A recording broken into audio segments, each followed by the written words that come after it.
오늘의 캠퍼스에서 대학신문에 담긴 심층적인 지식과 정보 만나보겠습니다. 경희대학교 대학 주보부터 넘겨볼게요.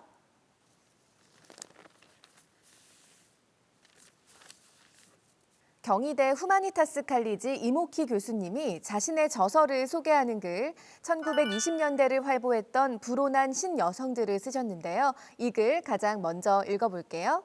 전후의 신여성들은 근대적인 현상이자 증상이었다. 근대 유럽은 자신이 이성의 완벽한 구현체라는 터무니없는 유로 나르시시즘에 바탕했다. 근대 기획으로서 자유, 평등, 박애를 주장하면서도 그들은 무수한 타자들을 발명하고 지배해왔다. 이때 타자화되는 존재들은 편리하게도 여성적인 것으로 등치됐다. 식민지 원주민들은 동물적이고 여자와 아이들처럼 미숙함으로 계몽의 대상이었다. 그들은 합리적 판단과 자기 절제가 부족하다는 점에서 여성적 존재였다. 이처럼 서구 백인 남성의 결핍은 타자화되어 여성적인 속성으로 재배치됐다. 이렇게 파악한다면 근대의 신여성은 남성적 근대의 산물인 동시에 증상이 된다. 1920년대 메트로폴리스는 다양한 여성들의 목소리에 관대했다. 레즈비언 멜랑콜리아들은 파리의 레프트뱅크에서 레즈비언 해방구를 형성했다. 그들은 레즈비언으로서 자부심과 사회적 비체로서 수치심 사이를 오갔다. 다양한 여성 모델을 제공함으로써 매번 처음처럼 새롭게 출발한다고 불평하는 현재의 여성들이 혼자 외롭게 출발선상에 서 있는 것은 아니라는 점에서 이 책으로부터 위안을 얻었으면 한다. 신여성들의 다양한 모습을 짤막하게 알아본 데 이어서 뒷면에도 페미니즘과 관련된 글이 보입니다. 김은하 교수님이 근대의 마녀 사냥은 어떻게 여성 해박을 가로막았나라는 글을 기고하셨는데요. 마녀 사냥이 서양뿐만 아니라 우리 역사에서도 벌어졌던 일이라고 합니다. 역시 내용 발췌해서 일부 읽어보겠습니다.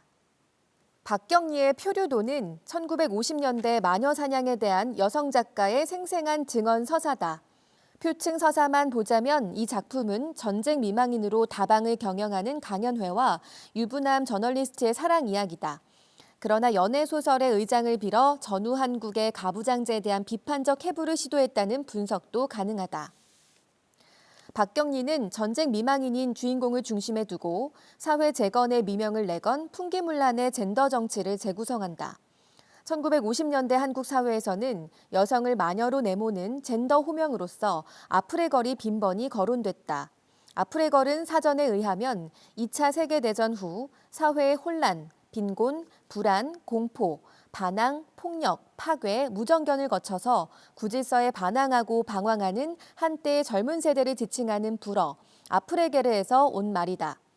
그러나 한국에서는 미국의 퇴폐적 문화를 무비판적으로 추종하는 정조관념이 없고 물질주의적인 여성을 가리켰다. 전후의 마녀 담론이 겨냥하고 있는 것은 사회의 풍속 정화였을까? 전쟁 미망인은 관능적인 유혹 주체라기보다 생계 불안에 시달리며 노동하는 신체에 가까웠다. 유혹자로서의 전쟁 미망인은 남성의 성애적 욕망이 투사된 환상이다.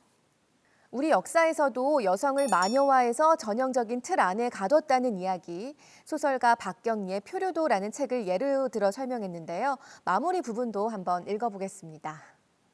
제국주의 파시즘이 종식된 2차 세계대전 이후 전 세계적으로 해방에 대한 여성들의 열망은 고조되고 일정한 성과가 나타나지만 한국에서 페미니즘은 부상할 수 없었다. 여성들은 시민이 아니라 민법에 의해 다스릴 수 있는 가족적 존재로 규정되는가 하면 냉전 체제가 고착화되어 군사주의 문화가 부상하기 때문이다. 이렇듯 여성이 이렇다 할 권리를 갖지 못한 현실에서 여성들은 마녀로 낙인 찍히기 쉬운 요소들을 제거하거나 자신의 성공과 인정, 욕망을 감추기 위해 다소 과장스럽게 여성성이라는 가면을 쓸 수밖에 없었다. 최근에는 가면의 여성성이라는 여성의 유관 생존 전략을 버리고 분노와 폭력마저 감추지 않고 살아남기 위해 분투하는 마녀들이 등장하고도 있다. 마녀들의 이야기에도 역사가 있다면 앞으로 어떤 마녀들이 등장할지 매우 궁금하기만 하다. 네, 계속해서 충북대 신문 살펴보겠습니다.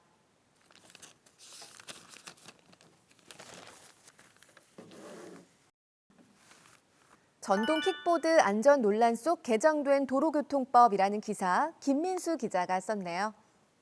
퍼스널 모빌리티란 개인이라는 의미의 퍼스널과 이동수단인 모빌리티가 합쳐진 용어로 전동 킥보드, 전동 휠과 같은 개인용 이동수단을 의미한다.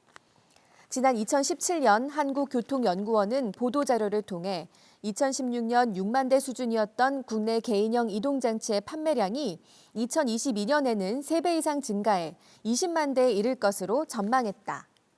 이렇게 급속하게 늘어난 퍼스널 모빌리티 때문에 안전기준을 강화하기 위한 도로교통법 개정안이 시행됐다고 하는데요. 하지만 여러 가지 면에서 우려를 나타내는 목소리가 들려오고 있습니다.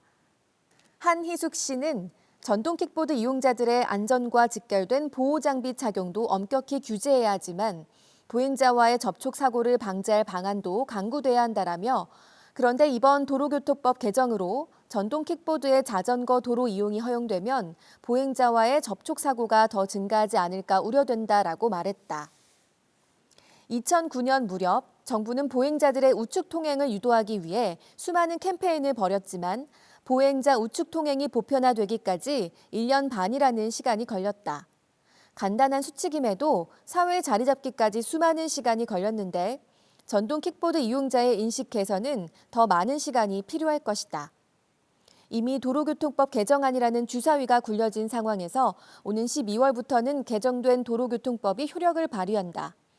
전동 킥보드 이용자는 본인의 안전을 위해서라도 안전수칙을 따르도록 노력해야 하며 국회와 정부는 전동 킥보드 안전사고에 지속적인 관심을 두고 지금의 개정안보다 현실적인 법안과 규제를 마련해야 할 것이다. 전동 킥보드와 관련해 바뀌는 도로교통법에 대해서 알아봤고요. 이어서 정윤채, 민주희, 이종우 기자가 정리한 귀로 듣는 책 오디오북을 만나다라는 기사 만나볼게요. 오디오북이란 책을 눈으로 읽는 대신 귀로 들을 수 있게 낭독해주는 디지털 콘텐츠를 의미한다. 우리나라 최초의 오디오북은 지난 2000년 8월 오디세이.com에서 서비스를 시작했다. 하지만 당시 오디오북 사업은 큰 성과를 이뤄내지 못했다. 당시 오디오북 콘텐츠는 CD, MP3, 카세트 테이프 등의 기기 형태로 제공됐기 때문에 종이책보다 상대적으로 제작 단가도 높았고 휴대성 측면에서도 다소 메리트가 떨어졌기 때문이다.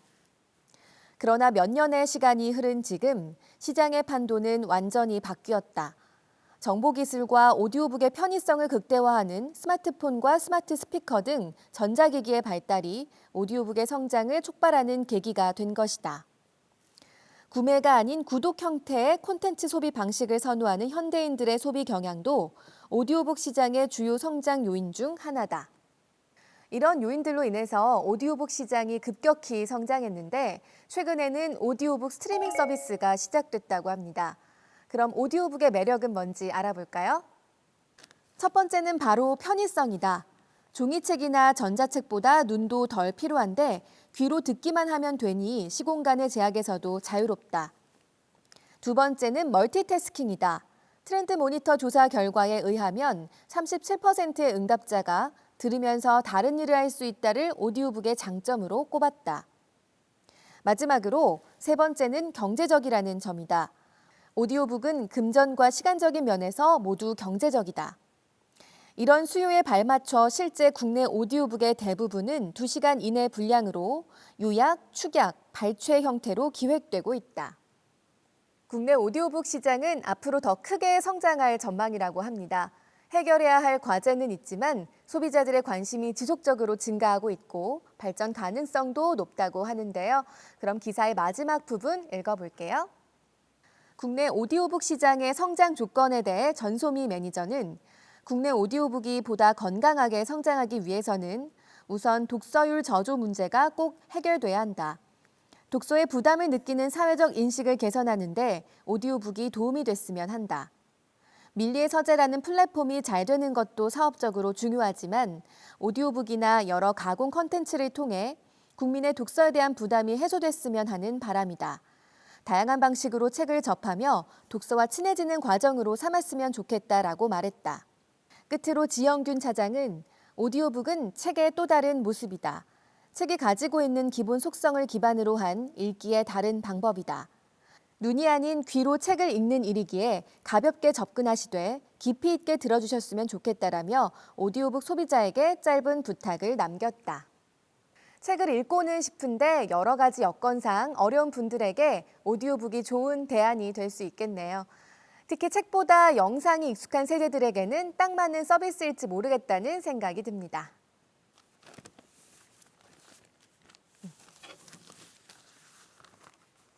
이어서 살펴볼 기사는 몸에 아로새기는 예술, 타투입니다. 정윤채 기자가 정리했네요. 타투란 살갗을 바늘로 찔러 작은 구멍을 내고 그것을 색깔 있는 잉크로 채워 무늬를 새긴 것을 뜻한다. 우리나라에서는 조직폭력배들이 일본 야쿠자의 영향을 받아 일본식 문신인 이레즈미를 몸에 새겨 넣으면서 시작됐다. 타투라는 단어보다는 문신이라는 단어가 주로 사용되던 시절의 얘기다. 기성세대들이 타투를 흔히 말하는 형님들의 전유물이나 불량함의 상징으로 치부하는 것도 이 때문이다. 하지만 10년이면 강산도 변한다라는 말이 있듯 2000년대에 접어들면서 타투 시장은 큰 변화를 맞게 된다. 젊은 세대를 주축으로 타투가 패션처럼 자신만의 개성을 표현할 수 있는 하나의 수단으로 소비되기 시작한 것이다. 미용을 목적으로 하는 반영구 문신도 타투의 영역에 들어간다고 하죠. 이렇게 타투가 보편화되면서 사회적 인식이 예전과는 많이 달라졌지만 여전히 부정적인 시선이 있다고 합니다. 인터넷을 검색하면 타투를 받은 사람들을 문신과 한자 벌레충을 합친 단어인 문신충이라 칭하며 문신충들은 일단 싹 다 거르고 봐야 한다. 문신충들 중에 정상인을 봤던 적이 없다라며 비하하는 댓글들을 쉽게 찾아볼 수 있다. 이런 부정적인 시선들에 대해 현재 7개의 타투를 갖고 있다는 김유나 씨는 언젠가 후회하게 될 거라는 말을 이제껏 정말 많이 들었다. 그런데 생각해보면 모든 사람은 평생을 크고 작은 일들로 후회하기도 하고 이를 통해 발전도 하면서 살아가지 않냐. 과거와 달리 지금의 타투는 위협이나 과시의 목적이 아닌 하나의 패션이나 장르, 자신을 나타내는 옷과 같은 것이라고 생각한다라고 반박했다.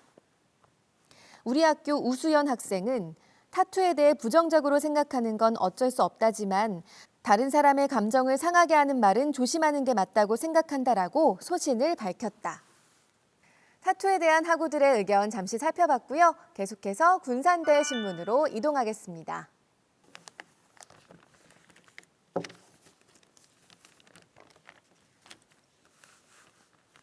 박주영 기자가 쓴 홈 문화로 시대의 트렌드를 알아보자라는 기사 읽어볼 텐데요. 코로나 발생 이후 집콕하는 사람들의 관심이 쏠리는 것 중 하나가 일명 홈트, 홈 트레이닝이죠. 이에 대한 설명 먼저 읽어볼게요. 홈 트레이닝이란 집안에서 간단한 웨이트 트레이닝 기구를 사용하거나 맨몸으로 하는 운동을 일컫는다. 지난 7월 뉴스킨 파마넥스가 조사한 결과에 따르면 전국 20대에서 60대 1000명 중 67.8%가 현재 홈트 중이라고 답했다. 또한 짐볼과 덤벨 등 각종 근력 운동기구 소비가 크게 늘었다고 밝혔다. 그럼 이제부터 홈 트레이닝을 즐기기 위한 3가지 방법을 알아보도록 하겠다. 첫째, 홈 트레이닝 앱 이용 방법이 있다. 관련 앱에는 동작 인식, 여성용 체중 감량, 스트레칭용, 30일 루틴 등 각각 개성 있는 주제로 구성되어 있다. 게다가 거의 무료로 이용할 수 있어 가볍게 접근할 수 있다. 둘째로 홈 트레이닝 기구 이용 방법이 있다. 맨손 운동이 어느 정도 익숙해졌다면 기구를 활용해 운동의 강도를 높일 수 있다. 특히 홈 트레이닝용 기구는 소도구가 많아 부담 없이 구매하고 사용할 수 있다. 마지막 셋째, 홈 트레이닝 영상 이용 방법이 있다. 이미 유튜브 같은 영상 매체에 다양한 홈트 영상이 업로드되고 있다. 이는 유산소 운동, 근력 운동, 타바타 운동, 스트레칭 등 다양한 카테고리로 나누어져 있으며 춤을 이용한 홈트 영상도 있어 지루하지 않게 운동할 수 있다. 홈트 못지않게 인기 있는 홈 문화는 홈시어터 혹은 홈시네마라고 합니다. 홈시어터란 대형 화면과 입체 음향기기를 통해 일반 가정에서도 마치 영화관에서 영화를 보듯 생생한 효과를 얻을 수 있는 가정용 극장을 일컫는다. 가장 먼저 OTT를 들 수 있다. OTT의 대표로는 넷플릭스, 왓챠가 있는데 코로나19 이후 가입자가 급격히 늘어나며 매출이 급상승했다고 한다. 국내에서는 왓챠를 비롯한 웨이브, 티빙 등 새로운 서비스가 등장하며 OTT 서비스의 영역을 점차 넓혀가고 있다. 홈시어터를 즐기기 위한 두 번째 방법으로 빔 프로젝터를 들 수 있다. 빔 프로젝터는 커다란 화면과 선명한 화질로 영화를 생생하게 즐길 수 있도록 하는 기기다. 특히 스크린 없이 빈 벽에도 영상을 재생할 수 있어서 훌륭한 가성비를 자랑한다. 홈문화는 바쁜 일상 속 현대인에게 색다른 휴식을 안겨준다는 공통점이 있다. 집에서의 시간이 무료하게 느껴진다면 오늘 알아본 홈문화를 통해 새로운 활력을 불어 넣어보는 것은 어떨까? 네, 좋은 제안이네요. 오늘의 캠퍼스 여기까지 읽어보고요. 다음 코너로 이동하겠습니다.